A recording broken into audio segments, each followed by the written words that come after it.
explained in Brahma Samhita by Lord Brahma that when Vishnu wants to contact one of his energies, he has to take a particular form. When Vishnu or Krishna, Ram, or Swayam Bhagavan, the Absolute Truth, is contacting the spiritual energy, he takes a spiritual form. But when he wants to contact his Bahir Anga Shakti, or his material energy, then Bhagavan Sri Krishna, he adopts a proper form.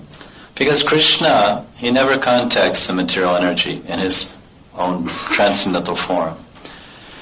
So, Brahmaji explains that when Vishnu wants to contact the material energy, he transforms himself into Lord Shiva. And the analogy given in the Brahma Samhita, when you take milk and you want to prepare dahi, you have to add an adulterating agent.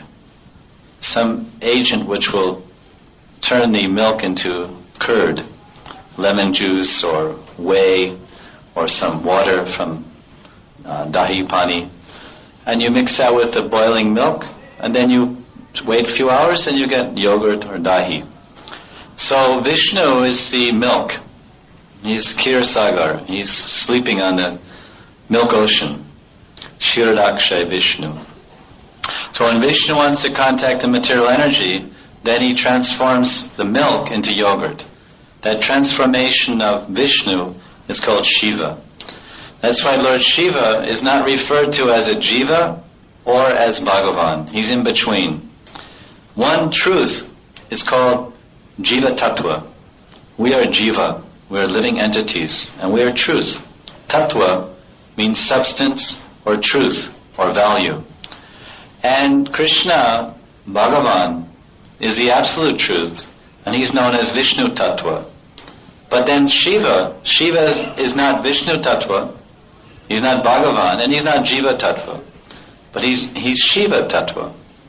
So just as yogurt is nothing but milk transformed.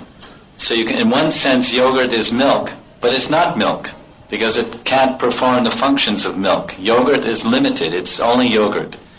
But milk can be milk, which is called amrit, or milk can become dahi, or kheer, or rabri, or so many things. So Vishnu can do so many things. Vishnu Tattva is so unlimited. But Shiva Tattva, being yogurt or being fixed in its position, has a limited range of activities.